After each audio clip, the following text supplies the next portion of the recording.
Modern Indian history की बात करें तो एक लड़ाई ऐसी है जिसने हिंदुस्तान का भविष्य तय कर दिया, और इस बार धोखे से नहीं बल्कि असली ताकत के दम पर। जी हाँ, बात हो रही है बक्सर के युद्ध की। एसएससी जैसे एग्जाम्स के लिए ये इतना ज़रूरी टॉपिक है कि इसको छोड़ना मतलब सिलेक्शन से दूर जाना। तो चलिए इसकी हर एक डिटेल को अच्छे से समझते हैं। तो सवाल यही उठता है कि अगर प्लासी का युद्ध एक धोखा था, एक साजिश थी, तो फिर बक्सर का युद्ध क्या था? देखिए, 1757 की प्लासी की लड़ाई एक मिलिट्री लड़ाई कम और एक सौदा ज्यादा थी। लेकिन 1764 में बक्सर में जो हुआ ना, वो था असली सैन्य शक्ति का टेस्ट। यही वो लड़ाई थी जिसने साबित कर दिया कि ब्रिटिश ईस्ट इंडिया कंपनी अब सिर्फ व्यापारी नहीं रह गई है। तो कहानी शुरू होती है प्लासी के युद्ध के ठीक बाद से। अंग्रेजों ने सिराजुद्दौला को तो हटा दिया और उनकी जगह मीर जाफर को बंगाल का नया नवाब बना दिया। उन्हें क्या लगा?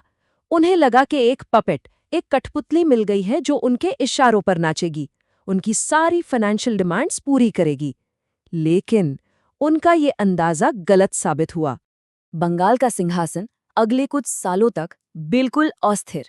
मीर जाफर कंपनी की बढ़ती हुई डिमांड्स को पूरा नहीं कर पाए। नतीजा, सिर्फ 3 साल के अंदर 1760 में अंग्रेजों ने उन्हें भी हटा दिया और उनकी जगह ले आए उनके ही दामाद मीर कासिम को। सोचा कि चलो एक कठपुतली गई तो दूसरी सही। लेकिन इस बार उनसे बहुत बड़ी गलती हो गई थी, क्योंकि मीर कासिम मीर जाफर जैसे नहीं थे। वो एक काबिल और आज़ाद सोच वाले शासक थे। उन्होंने साफ कर दिया था कि वो अंग्रेजों की कठपुतली बनकर नहीं रहेंगे। और फिर उन्होंने एक के बाद एक ऐसे कदम उठाए जिससे ईस्ट इंडिया कंपनी की नींद उड़ गई। और यही बने बक्सर के युद्ध के असली कारण। सबसे पहले तो उन्होंने अपनी राजधानी ही मुर्शिदाबाद से मुंगेर शिफ्ट कर दी, मतलब कलकत्ता में बैठे अंग्रेजों के असर से दूर। फिर उन्होंने अपनी सेना को मॉडर्नाइज करना शुरू किया, यूरोपियन एक्सपर्ट्स की मदद से। राज्य के फाइनेंस को सुधारने की कोशिश की। लेकिन जो सबसे बड़ा कदम था, जिसने सीधे अंग्रेजों को चैलेंज किया, वो था दस्तक के दुरुपयोग पर सवाल उठाना। और ये एक ऐसी चीज थी जो कंपनी बिल्कुल बर्दाश्त नहीं कर सकती थी। तो ये दस्तक आखिर था क्या? एग्जाम के लिए ये टर्म बहुत बहुत ज़रूरी है। असल में ये एक ट्रेड परमिट था, एक टैक्स फ्री पास जो मुगल सम्राट ने ईस्ट इंडिया कंपनी को दिया था। इससे कंपनी को अपने सामान पर कोई टैक्स या टोल नहीं देना पड़ता था। लेकिन प्रॉब्लम कहाँ शुरू हुई? प्रॉब्लम तब शुरू हुई जब कंपनी के अधिकारी इसका गलत इस्तेमाल करने लगे अपने प्राइवेट ट्रेड के लिए। मतलब कंपनी का माल तो टैक्स फ्री जाता ही था, अब उनके अफसर अपना पर्सनल सामान भी बिना टैक्स दिए बेच रहे थे। इतना ही नहीं, वो ये दस्तक भारतीय व्यापारियों को भी बेच देते थे। इससे क्या हो रहा था? जो भारतीय व्यापारी ईमानदारी से टैक्स दे रहे थे, उनका बिजनेस ठप हो रहा था और नवाब का खजाना खाली हो रहा था। मीर कासिम ने इस भेदभाव को खत्म करने के लिए एक क्रांतिकारी कदम उठाया। उन्होंने सबके लिए, भारतीय और ब्रिटिश दोनों के लिए, टैक्स ही खत्म कर दिया। अब ये अंग्रेजों को अपनी अथॉरिटी पर सीधा हमला लगा। इसके बाद छोटी मोटी झड़पें हुई जिसमें मीर कासिम हार गए। लेकिन उन्होंने हार नहीं मानी। वो भागकर अवध पहुंचे और वहां उन्होंने अंग्रेजों के खिलाफ एक बड़ा गठबंधन बनाया। ये कोई मामूली गठबंधन नहीं था। इसमें उत्तर भारत की 3 सबसे बड़ी ताकतें एक साथ आ गई थीं। तो देखिए, युद्ध के मैदान में कौन कौन थे। एक तरफ थी भारतीय गठबंधन की सेना, जिसमें थे बंगाल के नवाब मीर कासिम, अवध के नवाब शुजा-उद-दौला और सोचिए खुद मुगल सम्राट शाह आलम द्वितीय। और इन तीनों के खिलाफ खड़ी थी ब्रिटिश ईस्ट इंडिया कंपनी, जिसे लीड कर रहे थे मेजर हेक्टर मुनरो। ये नाम बिल्कुल याद रखने हैं, एग्जाम में सीधा सवाल बनता है इस पर। तो अब मंच तैयार हो चुका है एक ऐसी लड़ाई के लिए जो भारत का इतिहास बदलने वाली थी। याद रखिए, प्लासी की तरह यहाँ कोई धोखा, कोई साजिश नहीं थी। ये एक आमने सामने की सैन्य टक्कर थी। एक तरफ भारत की 3 बड़ी शक्तियां और दूसरी तरफ एक उभरती हुई ब्रिटिश ताकत। ये श्रेष्ठता की जंग थी। ये तारीख और जगह, इनको तो बिल्कुल दिमाग में छाप लीजिए। तारीख थी 22 अक्टूबर 1764 और जगह थी बक्सर, बिहार में, गंगा नदी के किनारे। अगर सिर्फ सैनिकों की गिनती की बात करें तो भारतीय गठबंधन का पलड़ा बहुत भारी था। उनके पास 40,000 से भी ज्यादा सैनिक थे और अंग्रेजों के पास महज 7,000 के आसपास। कागज पर तो लगता था कि ये एक तरफा मुकाबला होगा, जीत भारतीय सेना की ही होगी, है ना? लेकिन बक्सर के मैदान में हुआ इसका ठीक उल्टा। सिर्फ कुछ ही घंटों की लड़ाई में मेजर हेक्टर मुनरो की बेहद अनुशासित और बेहतर तरीके से प्रशिक्षित सेना ने इस विशाल भारतीय गठबंधन को धूल चटा दी। यहाँ जीत का कारण था बेहतर सैन्य कौशल, बेहतर रणनीति, ना कि कोई धोखा। और यही सबसे बड़ा फर्क है प्लासी और बक्सर में।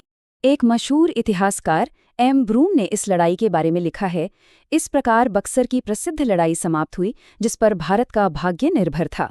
सोचकर देखिए, ये सिर्फ एक जंग नहीं थी, ये हिंदुस्तान की किस्मत का फैसला था। तो जंग खत्म होगी, अंग्रेज जीत गए। अब क्या? अब समय था हार की कीमत चुकाने का, और ये कीमत चुकाई गई इलाहाबाद की संधि के रूप में।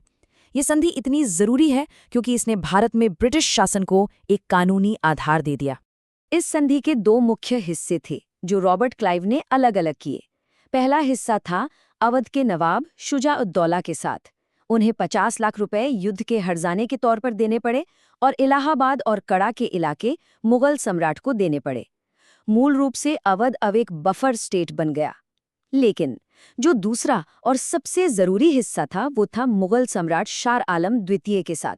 उनसे अंग्रेजों ने बंगाल, बिहार और उड़ीसा के दीवानी अधिकार ले लिए। अब फिर से एक जरूरी टर्म आता है, दीवानी। ये दीवानी अधिकार क्या थे? बिल्कुल सीधे शब्दों में इसका मतलब था राजस्व वसूलने का अधिकार।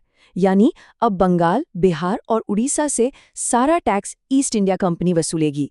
और सिर्फ टैक्स ही नहीं, सिविल जस्टिस यानी दीवानी मामलों का फैसला भी वही करेगी। इस एक चीज ने कंपनी को व्यापारी से शासक बना दिया। सारी ताकत उनके हाथ में, लेकिन जिम्मेदारी कोई नहीं। तो चलिए अब सबसे जरूरी हिस्से पर आते हैं, जहां से एग्जाम्स में सबसे ज्यादा सवाल बनते हैं। प्लासी के युद्ध और बक्सर के युद्ध में आखिर फर्क क्या था?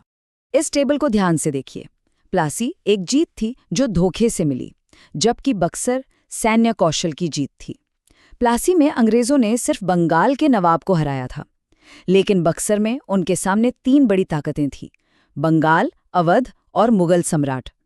प्लासी ने कंपनी को किंग मेकर बनाया, मतलब वो तय करते थे कि नवाब कौन बनेगा, लेकिन बक्सर ने उन्हें वास्तविक शासक यानी दीवान बना दिया। संक्षेप में, अगर प्लासी ने ब्रिटिश प्रभाव की शुरुआत की तो बक्सर ने उस पर पक्की मुहर लगा दी, ब्रिटिश वर्चस्व को स्थापित कर दिया। चलिए अब फटाफट एक क्विक रिवीजन करते हैं कुछ जरूरी एमसीक्यूज के जरिए। देखते हैं कितना याद रहा। पहला सवाल, बक्सर के युद्ध में ब्रिटिश सेना का नेतृत्व कौन कर रहा था? ऑप्शंस हैं Robert Clive, Hector Munro, Warren Hastings या लॉर्ड कॉर्नवालिस। सोचिए। सही जवाब है ऑप्शन बी, हेक्टर मुनरो। याद रखिएगा, क्लाइव ने इलाहाबाद की संधि पर हस्ताक्षर किए थे, लेकिन लड़ाई मुनरो ने लड़ी थी। सवाल नंबर 2, इलाहाबाद की संधि ने अंग्रेजों को किन इलाकों के दीवानी अधिकार दिए? केवल बंगाल, बंगाल और बिहार, बंगाल, बिहार और उड़ीसा, या फिर बंगाल और अवध? सही जवाब है CI, बंगाल, बिहार और उड़ीसा। और आखिरी सवाल, मीर कासिम और अंग्रेजों के बीच झगड़े की मुख्य आर्थिक वजह क्या थी? फरमान का दुरुपयोग, जागीर, मनसब या फिर दस्तक? बिल्कुल सही, इसका जवाब है डी, दस्तक। तो आखिर में निष्कर्ष क्या है? बक्सर ने ये साबित कर दिया कि भारत में अब साम्राज्य सिर्फ कूटनीति से नहीं बल्कि सैन्य ताकत से बनेगा।